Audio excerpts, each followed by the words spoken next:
So, back in the 80s and 90s, computer didn't have enough processing power to play music. So how did music from old video games worked? They used something called MIDI. It is something like sheet music but for computers. So you can tell the computer which note to play, how long to play it, how strong to play it. So when you play music through MIDI, it's actually your computer who makes the sound, the little synthesizer chip inside your computer. If you're playing the SNES, for example, the SNES has a small synthesizer inside that's actually making the sound. For PC games, the thing is a little bit different, because you could have different sound cards inside. For example, let's take The Secret of Monkey Island. That's actually, I think, the best soundtrack ever made in video games. In the sound card menu, you could choose which sound card you had, okay? I think that most of the kids actually didn't even have a proper sound card, so they just had a small PC speaker, a small piezo speaker inside the computer that can make monophonic sound. Let's give a listen to that.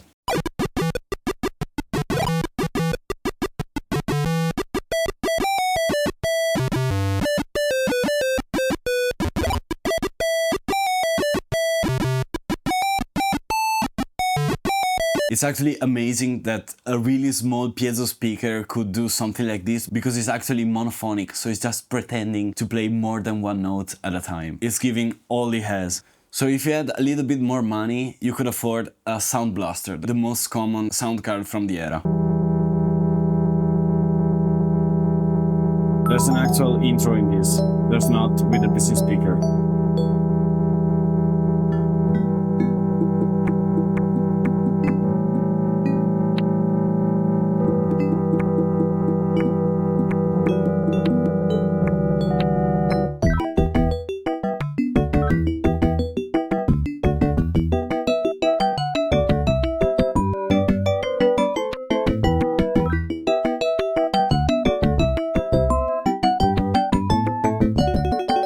Okay, this sounds amazing. But there is one extra option in the menu that kids from the 90s didn't even know what it was. The text on it was MT32. It's actually a professional Roland synth that was super duper expensive, so none of the kids could actually afford it. This Roland synth is the actual instrument that the composer of the original soundtrack used to compose the music of the game. And it sounds something like this.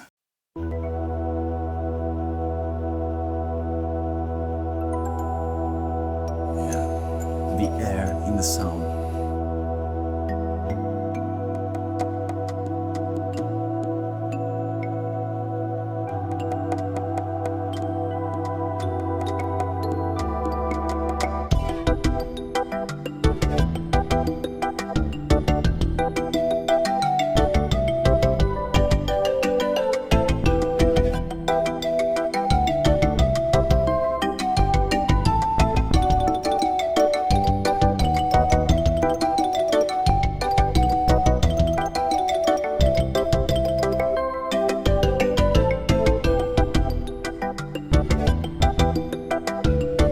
In the sound, the percussions, the reverb, it's the sound I crave, okay? I remember the first time on YouTube that I discovered about this concept of the sound card. Instantly, I went on eBay and I searched for an MT32, but it's unobtainium because it's really sought after by the gaming community, obviously, because of retro gaming. So I just gave up on having an actual MT32.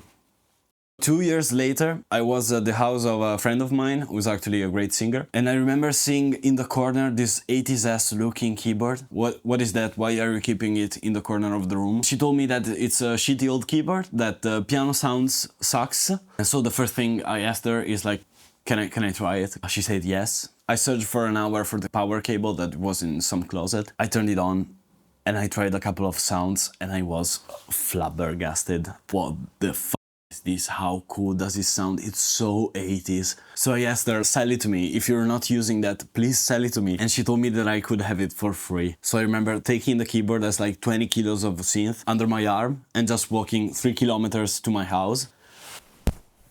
When I got home, I did a little bit of research because the sounds actually were a bit familiar. And I was so shocked when I learned that inside this keyboard, the sound chip that makes the sound is an actual MT32. This is a playable version of an MT32. This is like the perfect thing. This keyboard has so many quirks. It was the first keyboard made by Roland Italy. They just acquired CL, an Italian synth manufacturer, and it was the first synth ever to feature really advanced auto arrangements with high quality professional sound synthesis. And man, the auto arrangements, the thing practically plays itself. But let's give a look at the actual synth. So here we are, this is the Roland E20 intelligent synthesizer, made in 1988 from the Italian division of Roland. It has a lot of buttons, but don't worry, it's actually pretty simple. I will explain them to you gradually. First of all, this is a pre-programmed synth, so there are 64 sounds inside that you can't change, but there are some really iconic Roland sounds from the 80s. My friend was not wrong saying that the piano sound actually sucks. It does, in the sense that it absolutely is not realistic, but it's some cheesy ass electric piano sound from the 80s.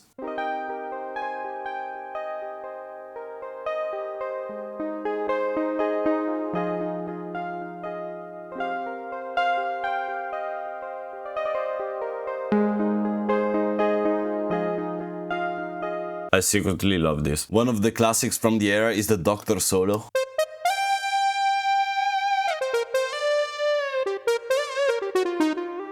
As you can see here, there's a pitch control lever that it lets me change the pitch. If you push it up top, it gives a vibrato sound.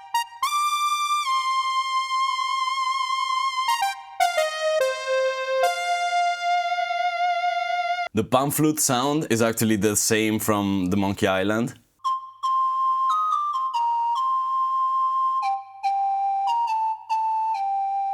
It also has a great Hammond sound.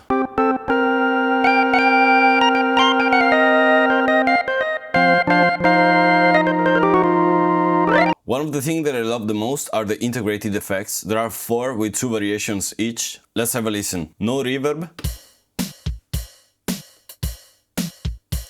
Room. Hall. Plate. It's like gated reverb, 80s. And delay. I hope that you like 120 BPM, because the delay is set at that and you can't change it. But you could argue that 120 BPM is the perfect BPM.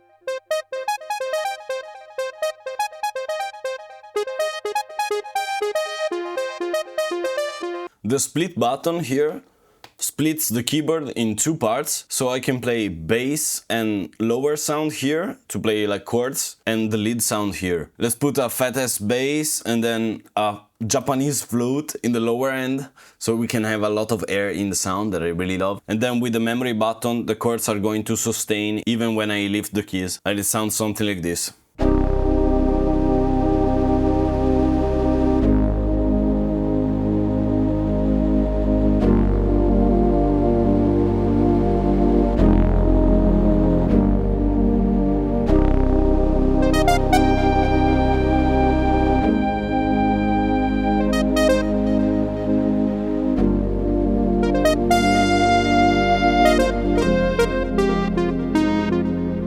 To me, this is the sound of heaven. I'm sure that when I die, this is the sound that is going to play, okay? Another cool feature is melody intelligence. When I press it, the lead sound harmonizes itself based on the chords that I'm playing on the left hand.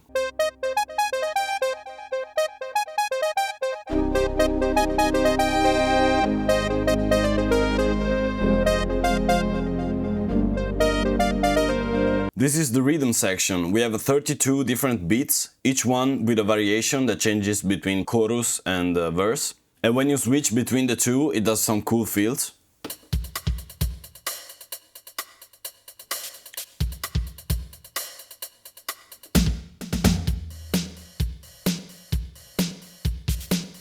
Altogether, it sounds something like this.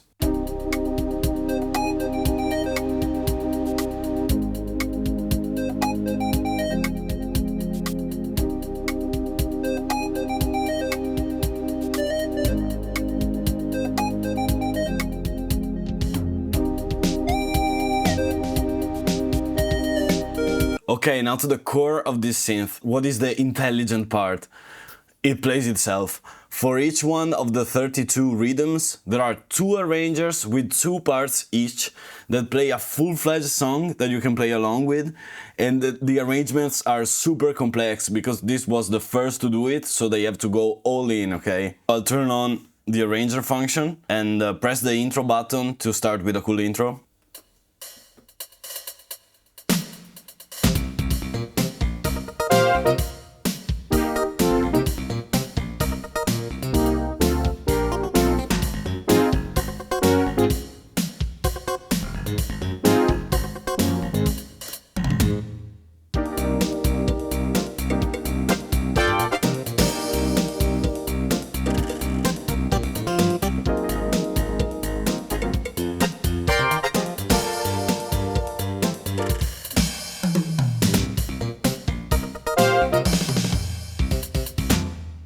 Oh yeah, this was the Funk 2 preset. Also keep in mind that this was Italian, so like half of the presets are just pure Italo disco craze.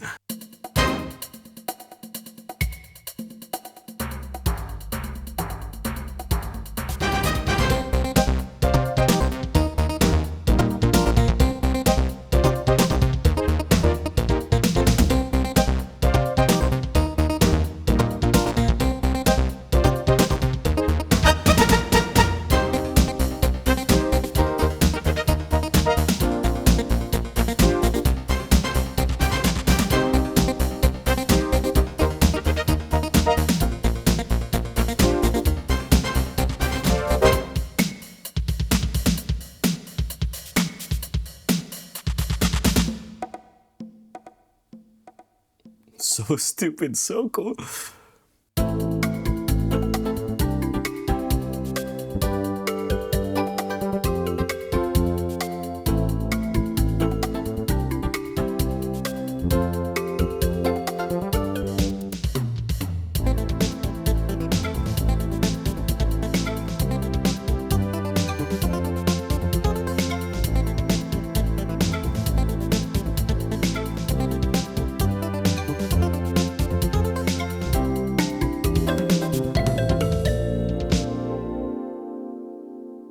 "16-bit 2", they could have called it just Toto, okay?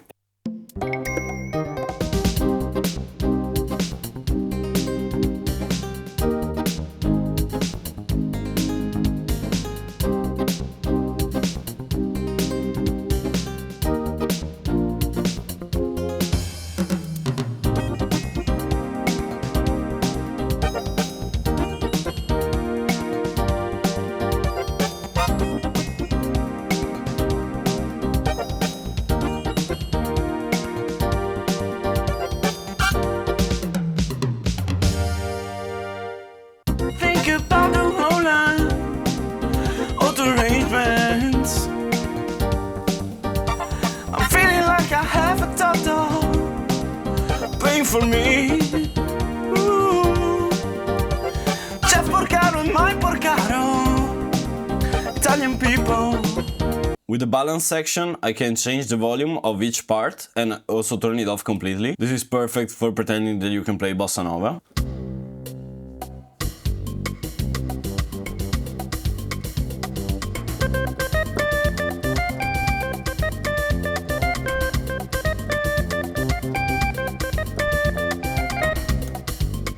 Melody intelligence.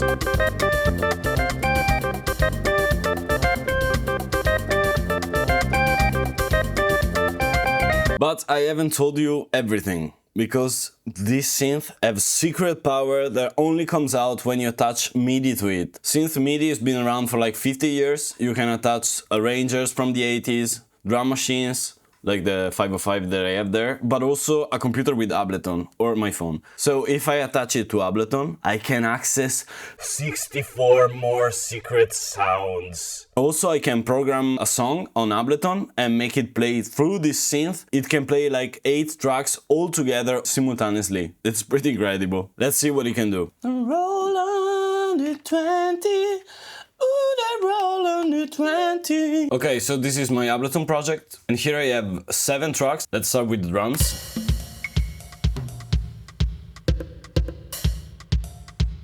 Bass, next.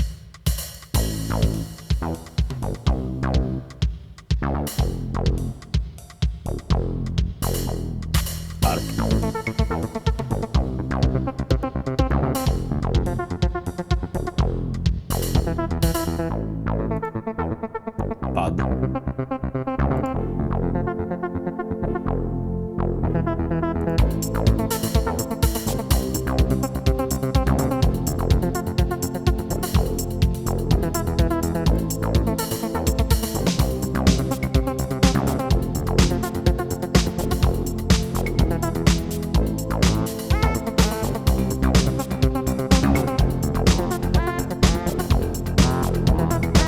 All the sound that you've been hearing is coming out directly from the keyboard. The only thing that I haven't told you about is the card system. There were some really cool looking cards that you could slot into here to add extra arrangements, but I have 0 of them and they go for around 50 euros each, so I'll never buy them, obviously. And also you have user programs, so I can save all of my settings to a single user preset. For example, when I'm sad and I wanna drum myself in 80s pads, I just press 1 and I'm ready.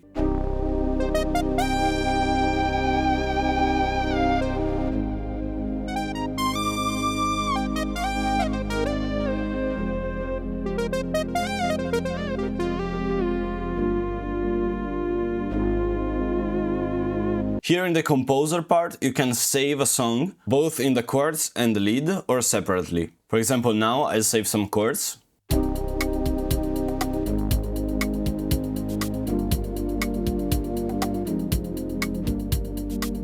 And then I can loop it in the back.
So thank you guys for staying. I hope that you enjoyed the video. If you did, consider liking the video and maybe subscribing. It's the first long video that I do. If it goes well, I will consider doing more. I have so many quirky tech and musical instruments to show. I also do short form content on Instagram and TikTok. If you're interested, consider following me. You can find the links in the description. And thank you.